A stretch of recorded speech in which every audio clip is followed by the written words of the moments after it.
I'm Mike Costello, and I'm here with Dr. Iris Freelander. And today we'd like to discuss with you the attitude of gratitude. In metaphysical New Thought philosophy, we say so often that we live in our minds and not in the world. And the things that take place in your mind and in my mind determine the quality of our lives. Having an attitude of gratitude actually builds a happy, healthy, prosperous environment for us, both mentally and physically, doesn't it, Iris? Yes, indeed it does. And it's the greatest attribute we can ever pay our Maker, to show gratitude. And it's also wonderful when we show gratitude to people who have helped us in various ways. And when we do offer words of gratitude, we send out light. And then when they say you're welcome or acknowledge our gratitude, the light comes back to us. Isn't that lovely? It's a magnificent reality and a magnificent truth. And so often people don't think about the fact that thoughts and words do, in fact, make things, don't they? Yes, indeed. And through our attitudes and our thoughts of gratitude, we do create a circulation. And that circulation creates an outflow of positive gratitude from ourselves and an inflow of appreciation from others. If we can remember that it's really tangible, then we're more apt to show the gratitude, aren't we? We are. And having opportunities to express gratitude really present themselves so many times in our lives, and often we pass them by. Yes, and we pass them by without even realizing what we're losing, without realizing what we're doing in our lives. And if we can just stay alert and centered in the light of God and the light of the Christ, then we are fully functioning. And when we go into darkness, then we're not fully functioning. And it's such it's really a very unfortunate circumstance when people allow themselves to get into the darkness and stay there, because then terrible things happen in their lives and in their actions, where if we can just stay in the light of God, then, and that's easier said than done, I know, but we have to work at it. We have to do it consciously, don't we? We do, and we have to be aware of the fact that our conscious mind and our subconscious mind are constantly creating our reality for us, and we talk so very often about being cautious of the way that we think. And when we're faced with life challenges, and when we're faced with difficulties, or when we're faced with limit or lack in the case of financial resources, for instance, it's very difficult for us sometimes to have an attitude of gratitude. But in fact, having an attitude of gratitude in the midst or in the face of apparent negativity or the face of apparent limit or lack actually sets up the ability that we have to be prosperous again or to have our needs met. You mentioned being in the darkness, and so many of us, every one of us from time to time finds ourselves in dark times of life. And one of the most common probably is simple depression. And times of depression do bring us into a seemingly dark time in our lives. And it's in the midst of those depressed times that we can draw upon the resource of having an attitude of gratitude and giving thanks within our own mind and beginning the process of sowing seeds for something that's creative and much more fertile and positive than where we are at the present moment or at the time that we're faced with the challenge. Yes, and if we stay alert and aware and just know that there's light available to us, light available in our lives, then we can be more grateful and show our gratitude. And it's a vicious cycle, isn't it? If we're down and depressed, then everything seems dark, and if we're light and up, then everything seems lighted. But we have to work at it and consciously work in that way. There's that movie that's currently being shown in a lot of the theaters, What Dreams May Come. And that's an example, I think, of how the darkness envelops us, because it shows, to my taste and thinking, it showed too much darkness. There was too much devoted to the hell aspect of the afterlife. But still, it showed how when we're depressed here on earth, then we go over into depression after death. And when we're lighted here on earth, then we go over to light. And that's, I believe, pretty much the way it happens, don't you? I believe so. Also, the hellish experiences of life very often happen in the physical life. Yes. And we need to be aware of the fact that we all find ourselves in these difficult and challenging, seemingly hellish experiences. And when we find ourselves there, by drawing upon an attitude of gratitude, or the aspect of giving thanks in, as I said a few moments ago, in the face of the circumstance or the negativity, can create something wonderful and marvelous. There's a simple story that I read recently about the creation or the manifestation of a different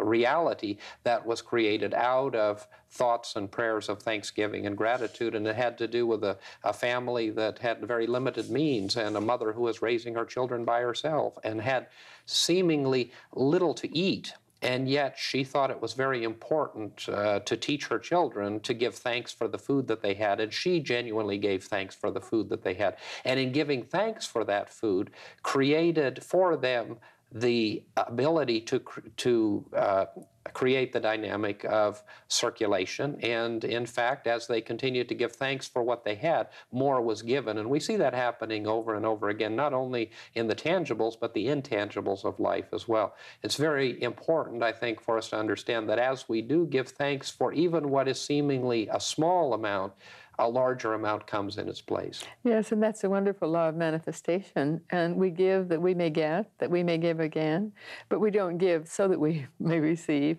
But that's the way it works. That's the law of, that's the order of things. And so when we give, and the family you just described, I'm sure all their needs were met because they had this idea that their needs would be met. But when people have the idea that they have very little and scarcity and lack is what's around them, then they fall into that very modality of life, and they don't receive then because they're not open to receiving. Absolutely. And thoughts in mind create after their kind. And so as we think, we create the environment in which we find ourselves. If we are depressed and we stay in that depression, if we have a problem and we live in the midst of that problem, and we consciously allow our mind to go over it again and again, we get deeper into the negative experience or into the limit or the lack, rather than opening ourselves to being guided and directed to doing something different and to receiving the things that we want and need in life. Yes, and it's a wonderful thing that we're able to work on that ourselves, and we can often get help, and help is available in many different ways, from ministers, from psychologists, psychiatrists, from friends even, in many ways. But basically the end result is we have to do it ourselves. They can help us to accomplish that modality of thinking, but we have to really do it. And so we need to, when we're in good times, think about what could we do if something unpleasant happened. And that doesn't mean to dwell on the unpleasant, but just to stay based in the knowledge that life is a series. It's an ebb and flow. It's give and take. We receive, and then sometimes we don't, but it's always there all the time. The constant meeting of our needs is a reality. It is a spiritual reality. It's a physical reality, and our challenge as pilgrims on this experience of life is to learn the lessons of how it is that we can live life in an abundant and fulfilled fashion. And in order to do that, we really have to be cautious, and we have to be aware of the realities of the dynamic of mind and what our thoughts are doing to create our environment, and whether our thoughts are creating a positive and affirmative environment, a prosperous environment of abundance, or whether it's creating limit or lack and keeping us in the unhappiness that we find ourselves in. Yes, and that can happen when we've suffered a great loss of someone we love, or a home or work, in addition to money. And I can remember after the death of my daughter 40-some years ago, I was feeling so barren and depressed and empty, and I was lying in the grass in my backyard, just asking God to give me light and energy, because I knew that I was in the dregs of life and I couldn't come out of it. So what I received was, life is like a loaf of bread. It's all there all the time, ever self-renewing. You have but to draw from it. And that might seem odd to our listeners, that might not make sense, but it did to me, because it told me that everything was there all the time. I may have lost my daughter, but she was still there. I may be very depressed, but life is filled with light. I have but to find it. And that's the way it works, isn't it? It is. And our needs are met, and our supply is limitless, and our resources are always available. But sometimes we see circumstances and situations as reality, and we see them as insurmountable, and so we're unable to cope with them. And so and rather than cope, we often find ourselves simply staying where we are in the experience, reliving it, and going over and over again that circumstance in our minds. One of the things that is very important, I think, with losses is that, and some people may say it's very difficult to be thankful at a time of loss, and it certainly is. It's very difficult to be thankful at a time of limit or lack.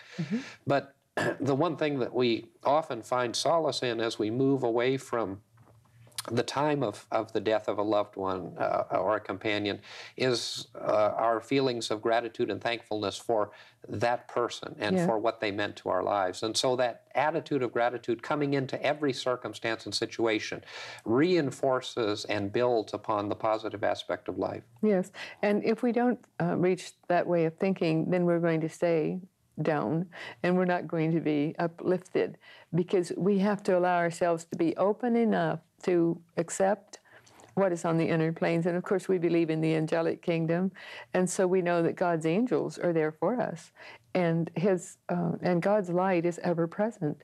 So as the angelic beings are allowed to help us, they can't help us unless we open up enough to allow them to. And as we allow them to do that, then we are able to then receive that wondrous bounty that's always available to us. And and that there's always available to us God's light and energy, and we have to know that it's there all the time. We have to know that we have but to open to it. We have to know within our heart and within our lives that it's up to us. And God is there all the time. God's angelic beings are there all the time. Those wonderful helpers on the inner planes of being are there all the time. But we have to do our part by being open to them. And if we're not open to them, then the light can't enter. And as that light enters, we're able to deal with circumstances and situations in a much more positive way, aren't we? Yes. And as we do that, then it becomes a more upward movement. And the more we're able to do it in a small way, then the more we're able to accept in a larger measure. And as we accept in a larger measure, then it opens up for us.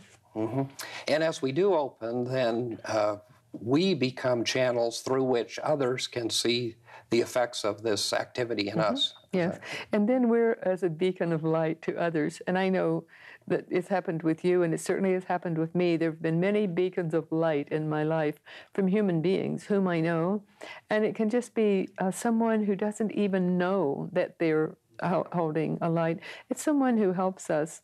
It's someone who offers a helping hand when we least expect it. And it's just, for example, as we do our work, then we have to stay attuned. Right. We'd like to pause at this point of the program and offer you the opportunity to receive some literature that will be helpful for your study of the ideas and concepts we're discussing.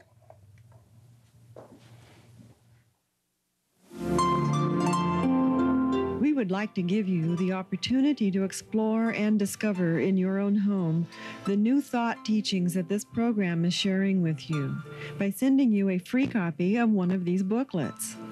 Simply address your request to Confident Living at P.O. Box 7726, Long Beach, California, 90807.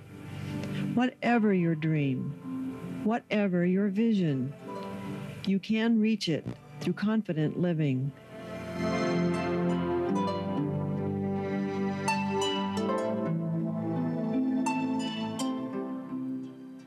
I think in the last half of the program, Iris, we should discuss giving gratitude in advance, or giving thanks in advance, and the power of that. Well, that's a wonderful idea, because if we are giving out gratitude in advance, it means that we're truly open and we're truly receptive. And so unless we're open and receptive, any kind of good can come our way, but we don't really see that it's that wonderful. We have to know the wonders of life, the wonder of receiving, the wonder of giving. And we have to do both, don't we? We do, and as we give thanks in advance, we really visualize something that is going to be manifest that hasn't become manifest yet. Yes. And as we do that, then our good is there for us more fully. And we have to, again, it's up to us. God offers us all the wonders of life, but we have to be open to receive them, those wonders. We have to be open to receiving what is good. And we've seen, I'm sure you've seen and I've seen, we've all seen people who are so fatalistic. And why does this happen to me? And they say fatalistic things. So they're pushing the good away from them because it can't come in. Mm-hmm. The use of affirmations, which we use very widely in our work, really builds the concepts and the ideas of giving thanks in advance. And we can affirm something before it is even manifest, before we can even see it. We do this so often in healing, don't we? Yeah. We affirm or give thanks before the manifestation. We give thanks before we actually see the end result. Yes. So. And when we do the healing work, sometimes we don't even know to what extent we've helped others unless they tell us later on how they have been helped, because we don't know. We just trust that they've been helped. And unless we're informed later on, we don't know to what extent the healing works. But that's another way the light works, that we send the healing light out where we channel God's energy, God's light. And as we do that, then we have gratitude in our hearts that we're able to be a channel. And we also have the gratitude that the person is going to be healed. So as we express our own gratitude, it reflects into the life of the other person. And that expression sometimes isn't verbal. It's very often an attitude, which is what we talked about at the beginning of the program. And having a real attitude of gratitude is sometimes simply a thought. Yes, but it has energy. Every thought has energy, and every thought we think and every act we do creates its own energy. So as we have an attitude of gratitude, then the energy is more intense, more potent, and more penetrating. And so as that energy goes out, then we're blessed and the other person is blessed. That idea and the concept of thoughts as energy is probably new to some people, but it's very fundamental to metaphysical and New Thought philosophy. Thoughts do go out in the form of energy, or we sometimes say vibration, and they're absorbed by others or felt by others, aren't they? Yes. I saw a TV show recently that Dr. Larry Dossey and a lady medical doctor, I can't remember her name, were on a TV show, and they were showing how they do spiritual healing. And that medical doctor was criticized by some people, but praised by others, because she did spiritual healing. And they did it the same way we do in the way we do the spiritual healing work. They just used their hands to feel the energy of the patient and where they needed help because they had the low energy, and then they would send that energy through their own hands into the patient. And it's worked wonderfully well. And it's a marvelous thing that more and more people are accepting spiritual healing, accepting the fact that there's more to healing than just the doctor, those wonderful doctors. We need them to do what they do, but there's much more to it than that. And all of healing, of prosperity, of meeting the challenges of life have to do with our attitude and our way of thinking. And the way that we think and the way that those around us think creates for us the quality of our life.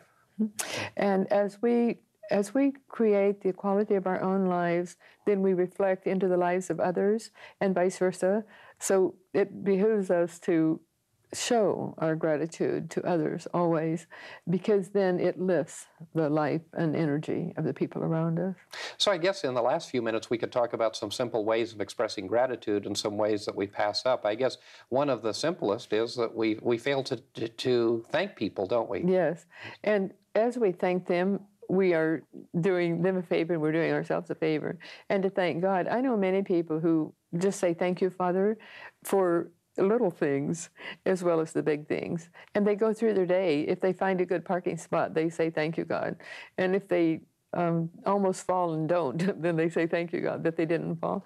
So that's expressing an attitude of gratitude in every thought and action throughout the day. And I think people who are light and energized and happy do that, and they don't even perhaps realize that they're doing it. Don't you think that's true? I believe it's very true. I think happy people tend to be thankful people. Also, happy people tend to be people who see the potential of overcoming and dealing with every circumstance and situation. And in fact, they are operating with the ideas and the concepts that we've been discussing in the last few minutes. And that is simply by having a mindset, an attitude that sees beyond the appearance of the moment. And even if they're not consciously giving thanks, they are in fact subconsciously giving thanks for the fact that the answer, the guidance, the direction, the ultimate outcome of the circumstance is going to be the one that we want, rather than the circumstance or situation we find ourselves in at the present moment. Yes. And someone said, do you waken in the morning saying, oh God, it's morning, or thank God it's morning? And it's a different attitude. That's a very simple but a very useful way to begin an attitude of gratitude, would be to begin the day in that way. Yes, and many people do. I know many people who say when they're still lying in bed, they say, thank you, God, for a wonderful night's rest and for a healthy body. And then they pray for whomever they pray for. But that is a good start for any day. And then just to be grateful throughout the day for the little things of life. And again, if we're grateful for the little things, the larger things turn out better.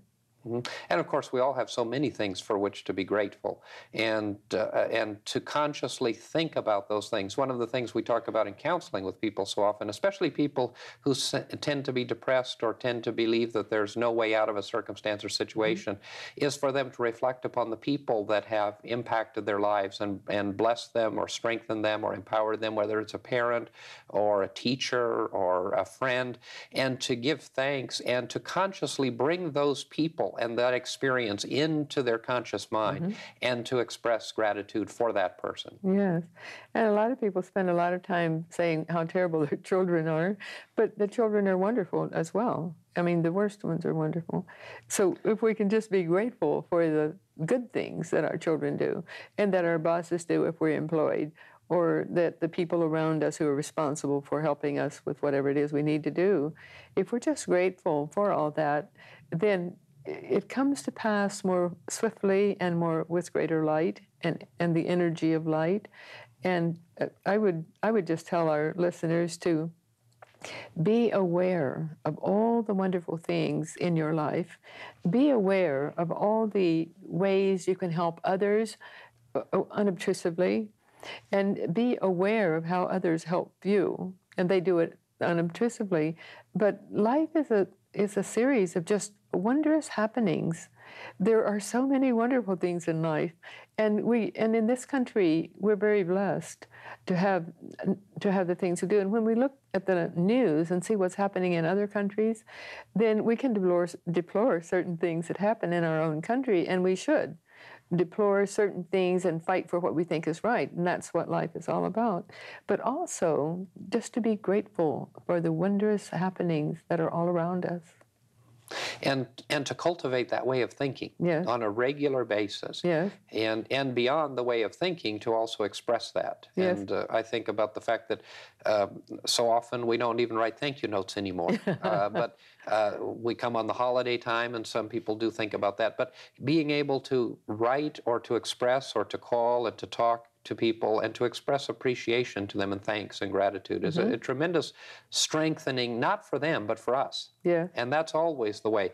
When we give, when we build our consciousness or our awareness, it actually is for us. And often when we do things for others, we believe that we're doing something for them, when in fact we're doing the most work for ourselves, aren't we? Indeed, indeed. And I was reading in either Dear Abby or Miss Manners recently where they said, would it suffice to write an email letter of thanks?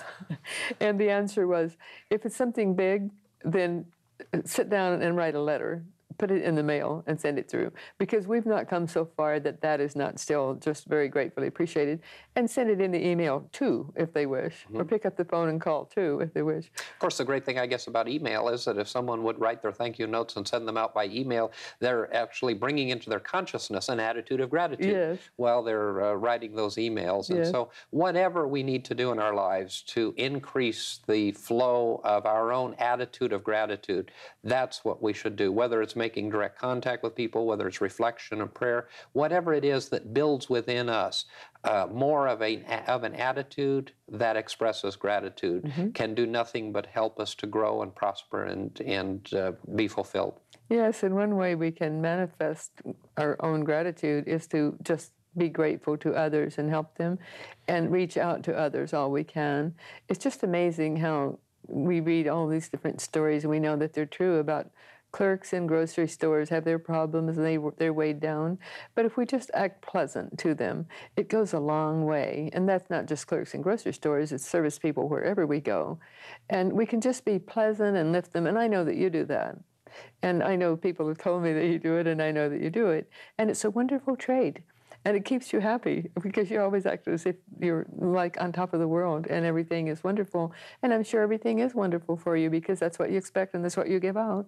And it keeps us connected. Yeah. It makes us aware of the people around us. As we are aware of people and we express appreciation and gratitude to them, it grounds us and it connects us to other human life and to those who surround us and do so much for us. Yes, and we're really short-circuiting our own lives when we don't do that, when we don't do what you just said, because we're short-circuiting the good that can come to us, because it can't come unless we're open.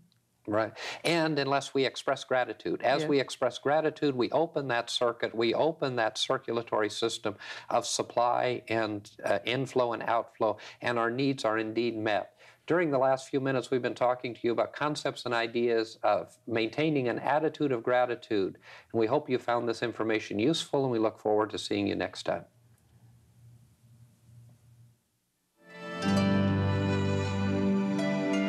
This program is a community outreach of Christ Church. Dr. Mike Costello speaks each Sunday morning at 11 a.m., and Dr. Iris Freelander speaks on Wednesday evenings at 7 p.m. at the church. On Sunday evenings at 6 p.m., there is a meditation and healing service. Come and join us. You will be warmly welcomed.